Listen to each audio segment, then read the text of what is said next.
Hey guys, it's Marshall Ting with your Superior Ag Insurance Ringside Report for this past week, the beginning week of October 1st through the 7th. So, seeing a little bit of change in your cattle market this past week. We've still been busy across the state as far as your auction barns and markets are concerned, but your runs are down.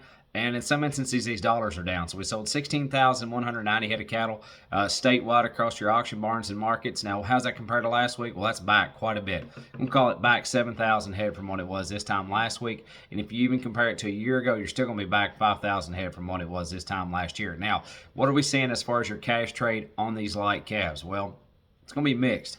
Anywhere from $4 lower to $4 higher. And I think the biggest thing that you're seeing, like I always say, is the premium on these preconditioned type cattle is monumental. And what's going on right now is you're seeing all these cattle come in right off the cows. Your typical October situation, just maybe amplified just a hair in some situations this past week. Now, this week coming that we're in currently, it's looking a lot better. But this past week, a huge decline in demand on these little lighter calves, the little fleshy calves right off their mamas.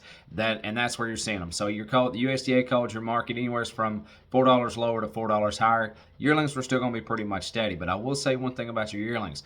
You didn't see any of those $250 eight weights like we saw last week and even the week before. But as a whole, it's still pretty much on average of what your average was on your 8-weight steers last week. Let's talk about these real fast. So what are these little light cattle worth? So your full weight steer cattle, give you about a dime spread on them. I'm going to call them 255 to 265. They topped off at 292.5. Now your 5-weight steer cattle, will give you another dime spread on them. I'm going to call them 240 to 250. They topped off at 275. But don't forget, not too long ago, 275 would have been your average on these things, not the high. So just kind of keep that in mind as we go forward. Now, I did notice this past week a lighter trade as far as your 8 weights in whole.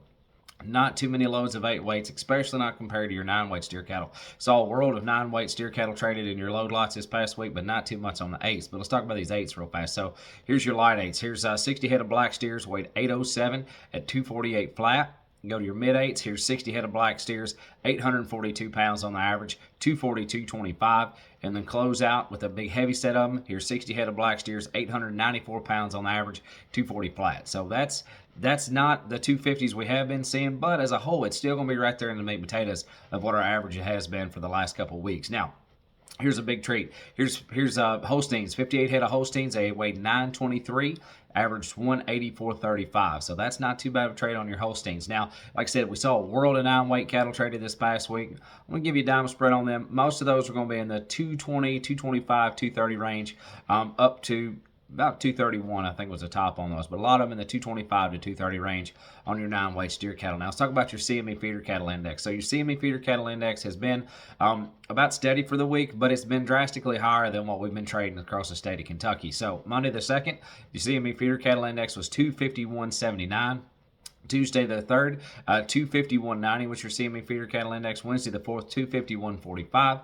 Thursday the 5th, 250.41, and then we closed out on a low on Friday at 249.73. So that's what's going on in the CME feeder cattle index. If you have any questions about these or you're interested in the LRP policy, as always, there's no better time than right now to invest in a livestock risk protection policy. If you have any interest in those or you want to talk to the guys, reach out to Ian Thomas at 859-613-2453 or call Adam Shoemaker at 859-338-4116. Check them out on the web, www.superioragins.com. As always, thank you so much. Talk to you soon.